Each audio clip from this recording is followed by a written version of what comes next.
We're at Download, and I'm joined by a gentleman who has got a bit of a busy evening ahead of him, and that's Misha from the band Periphery. Welcome to Download, Misha. Thank you very much for having us, man. Yeah, have it any time.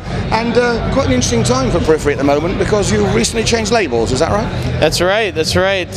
For those who've been following the labels and all that in Europe, Roadrunner's kind of dissolved in a sense, and that really sucks because it was like more so the people that we were working with, but luckily the people at Century Media kind of understand, you know, what we're going for, how to market us, so they'll be the ones putting out our next album. We're very excited to work with them. So were you at the end of an album cycle anyway with Roadrunner? Had you done your 2 or 3 or whatever it was you signed up for? It really happened like right at the last minute, and we kind of had to scramble, which is another reason we're so grateful that Century Media was able to put something together so quickly, because it was absolutely as last minute as it could have been. So almost peel one label off the CD cover and put another one on? Pretty much, right? Pretty much where we're at, yeah. So what is the status of that new record? Is it just about out? Well, it's coming out digitally on July 2nd, and then physically on the 16th. So yeah, it's just around the corner. We've been waiting a while to put this out, really excited for people to hear it. And how has it moved on from the previous album? You know, the band started with me. It's like my project. The debut was really like my songs, you know, with sort of a band around it. But this time we've all collaborated, and I think that really shows. It's a lot more fun. It's way better that I don't have to do absolutely everything. So everyone had a much better time, and I think it really shows musically. So this is really Periphery the band, rather than Misha the person? Exactly. You're listening to Periphery the band now. And I mean, however good you are, with respect, when you get all these other specialist musicians along, they must bring something to the party. So how do you think it's changed the sound? I think that it's just gotten more diverse. We kind of laid a pretty diverse groundwork on the first album, with the whole point of being like we could go in any direction and it wouldn't be weird.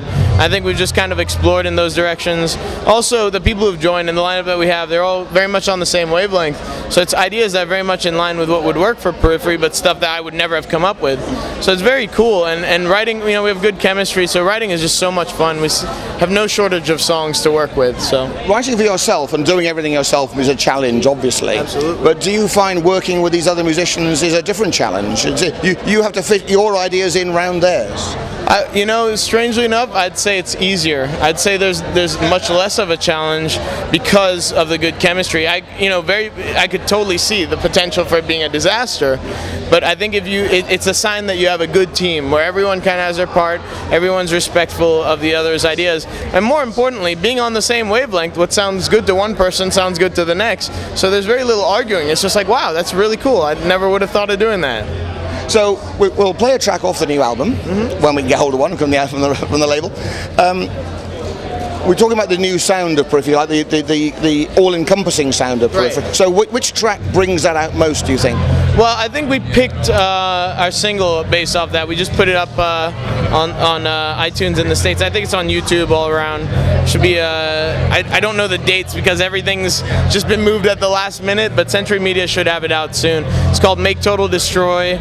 It's track 9, and I think that one kind of correctly encapsulates the vibe of the album as a whole. I would say it's not necessarily my favorite song, but it's the most representative of kind of the whole vibe of the album. Track 9, it's unusual for a single to be track 9. They're normally 1, 2 or 3, aren't they? Yeah, I mean, we didn't really arrange our album based off of what we thought the singles would be. We arrange our albums sort of almost like a set list, you know, where we spent a lot of time on song arrangements, making sure that everything like sort of builds up, climaxes and all that, has a logical flow. And I think the album itself also has that kind of flow. So it was just the right place for that song to be on the album.